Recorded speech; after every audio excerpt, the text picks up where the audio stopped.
Hello बच्चों। आज मैं आपको हिंदी व्याकरण में कारक पढ़ाने जा रही हूँ। इसको ध्यान से देखिए। सबसे पहले इस कारक में ध्यान देने योग्य जो बातें हैं सबसे पहले वो देखिए। सबसे पहले आप देखिए कारक क्या होता है। कारक क्या होता है? संज्ञा या सर्वनाम के जिस रूप से उसका संबंध वाक्य की क्रिया या अन्य शब्दों से होता है उसे क्या कहते हैं? कारक कहते हैं। अब देखिए दूसरा, जो शब्द कारक का क्रिया से संबंध प्रकट करते हैं वे क्या कहलाते हैं? कारक के चिन्ह कहलाते हैं। कारक के चिन्ह कौन से होते हैं? जैसे ने, को, से, के द्वारा। अब देखिए सभी कारक शब्दों के साथ कारक चिन्हों का प्रयोग नहीं होता, यानी कारक शब्दों के साथ सभी के साथ नहीं होता इसका प्रयोग। अब देखिए कारक के कितने भेद होते हैं? कारक के 8 भेद होते हैं। कौन कौन से? नंबर 1 कर्ता कारक, नंबर 2 कर्म कारक, नंबर 3 करण कारक, नंबर 4 संपादन कारक, नंबर 5 अपादान कारक, नंबर 6 संबंध कारक, नंबर 7 अधिकरण कारक और नंबर 8 संबोधन कारक। अब उसके बाद देखिए सबसे पहले देखिए कर्ता कारक में क्या होता है? कर्ता कारक में जिस संज्ञा या सर्वनाम शब्दों से क्रिया के करने वाले का बोध हो उसे क्या कहते हैं? कर्ता कारक कहते हैं। उसके बाद देखिए सेकंड क्या है? कर्म कारक। कर्म कारक का विभक्ति चिन्ह क्या होता है? को। अब इसमें देखिए कर्म कारक में जिस शब्द पर कर्ता के द्वारा की गई क्रिया का प्रभाव पड़ता है उसे क्या कहते हैं? कर्म कारक कहते हैं। अब तीसरा देखिए करण कारक।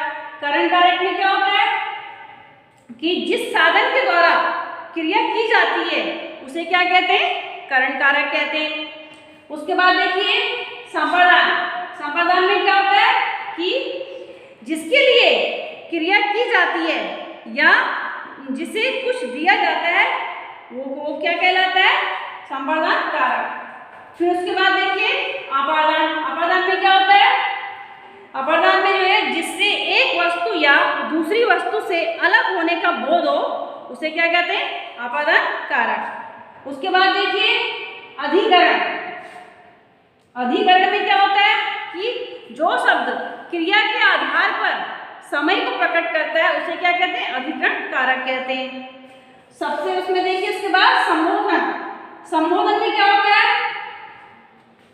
संबंध कारक में क्या होता है? संबंध कारक की चिन्ह क्या है? का, की, के, रा, री।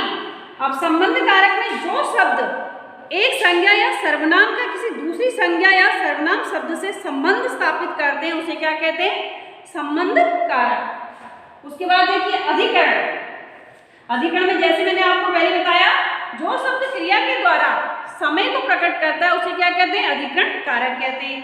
फिर संबोधन देखिए। संबोधन में जिस शब्द का प्रयोग किसी को पुकारने के लिए किया जाता है, किसी को बुलाने के लिए पुकारने के लिए किया जाता है उसे क्या कहते हैं? संबोधन कारक कहते हैं।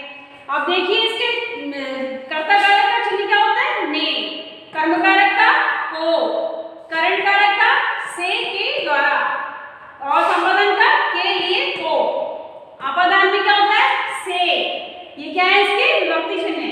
संबंध कारक में का, की, के, रा, री। अधिकरण कारक में और पर। संबोधन कारक में हे, अरे, अजी। अब देखिए इनके प्रयोग हम कैसे करेंगे। सबसे पहले देखिए कर्ता कारक का प्रयोग। यहाँ पे हमें ने का प्रयोग करना है तो हम कैसे करेंगे? लता ने खाना खाया। मोहन, सेकंड वाला देखिए मोहन ने आम खाया। तो इसमें विभक्ति चिन्ह क्या है? ने। और दूसरा देखिए कर्म कारक। कर्म कारक का विभक्ति चिन्ह क्या होता है? को में देखिए तो को से वाक्य को बनाएंगे तो कैसे बनाएंगे? मुस्कान को इधर बुलाओ। दूसरा वाक्य देखिए इसका मोनू ने सोनू को पढ़ाया। तो इसके विभक्ति चिन्ह क्या थे? को। तो हमने को लेकर के वाक्य बनाए। अब देखिए करण कारक। करण इसमें क्या होता है? से, के द्वारा। अब देखिए हम जब इसको वाक्य बनाएंगे इसके लिए तो देखिए रिया किससे खेलती है? गुड़िया से। अब यहाँ देखिए, यह चित्र मोहित के द्वारा बनाया गया। किसके द्वारा बनाया गया? मोहित के द्वारा। क्योंकि इस करण कारक में के द्वारा जो व्यक्ति चिन्ह है उसे हमने प्रयोग करके वाक्य को पूरा किया। अब देखिए संप्रदाय में क्या होता है? के लिए को।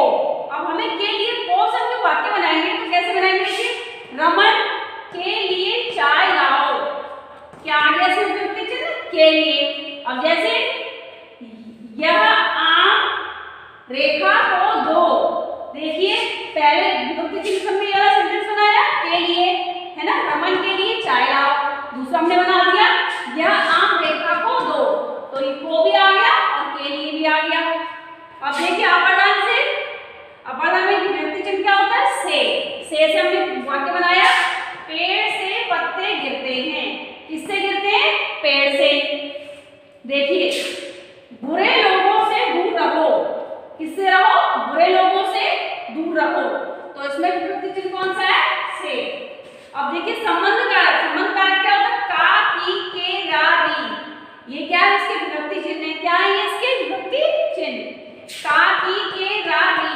तो हमने क्या सेंटेंस बनाया? देखिए इससे वाक्य बनाया, काव्या के पिता इंजीनियर हैं।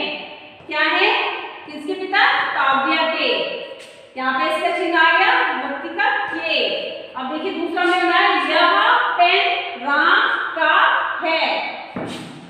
यह पेन राम का है। देखिए का आ गया यहाँ पे। अब देखिए अधिकरण है मैं और पर, तो हमें इस दो से हमें वाक्य बनाने, तो हम कैसे बनाएंगे? गिलास मेज पर रखा है। देखिए पर आ गया इसमें, गिलास मेज पर रखा है। किस पर रखा है? मेज पर। और देखिए दूसरा, दीदी कमरे में सो रही है। कहाँ सो रही है? कमरे में। संबोधन में हे, अरे और इससे हम वाक्य बनाएंगे। तो हमने जैसे लिखा, अरे तुम तो बहुत चालाक हो। दूसरा वाक्य देखिए, हे भगवान हम पर कृपा करो। तो इसलिए आपके दोनों से, हे से बन गया और अरे से बन गया। इसी तरीके से आप जो है वाक्यों को बनाएंगे। अब देखिए जैसे अधिकरण में अधिकरण कारक है। अधिकरण कारक में क्या होता है? शब्द के जिस रूप से क्रिया के आधार या समय का बोध हो उसे क्या कहते हैं? अधिकरण कहते हैं। जैसे कोयल पेड़ पर बोल रही है, गाय गौशाला के अंदर है, मेरी जेब में 50 रुपए हैं, कुत्ता पेड़ के नीचे बैठा है। तो इस तरीके से हम अधिकरण कारक के वाक्य बनाएंगे। ये थे आपके कारक के चिन्ह।